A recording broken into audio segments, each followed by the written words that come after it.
ভাই একটা কথা কি জানো, এই টাকার জন্য কত ছেলে নিজের স্বপ্নগুলো বিসর্জন দিয়েছে, হারিয়ে ফেলেছে বিকেলের ক্রিকেট খেলা, সন্ধ্যার বন্ধুদের সাথে আড্ডা দেওয়া, সবকিছুই ছেড়ে দিয়েছে এই টাকার জন্য।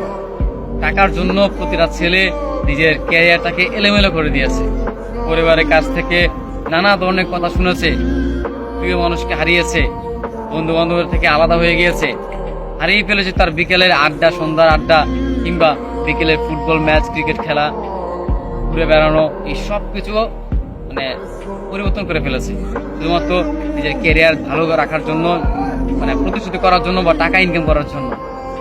আসলে সময়ের সাথে সাথে সেই ছেলেটা পাল্টে গিয়েছে। যেই ছেলেটা একটা সময় ক্রিকেটে আসক্ত ছিল, যেই ছেলেটা একটা সময় কোনো একটা মেয়েকে ভালোবাসতো, যেই ছেলেটা একটা সময় সবসময় বন্ধুদের নিয়ে আড্ডায় থাকতো, ঘুরে বেড়াতো, আজকে টাকার জন্য সে তার পরিস্থিতি পাল্টিয়ে নিয়েছে।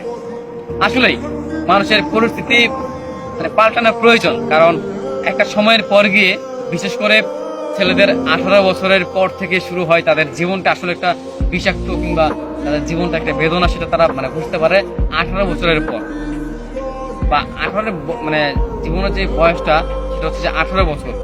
তার আগে যে মুহূর্তগুলো সেগুলো মানে খুব ভালো কাটবে, কিন্তু জীবনে যে 18 বছর যে পার হয়ে যাবে, কিংবা এই বছরটা যখন পার হয়ে যাবে, ঠিক তখনই প্রতিটা ছেলে কিংবা প্রতিটা মেয়ে, তাদের কাছে মানে তাদের জীবন একদম বিষাক্ত মনে হয়।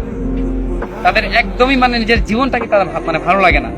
প্রত্যেকটা জায়গায় কষ্ট, মানে অপমান, নিজের ভালো থাকা হয়ে ওঠে না, মানে সব দিক দিয়ে মানে কেন যেন মানে প্রবলেম তৈরি হয় এই 18 বছরের পর।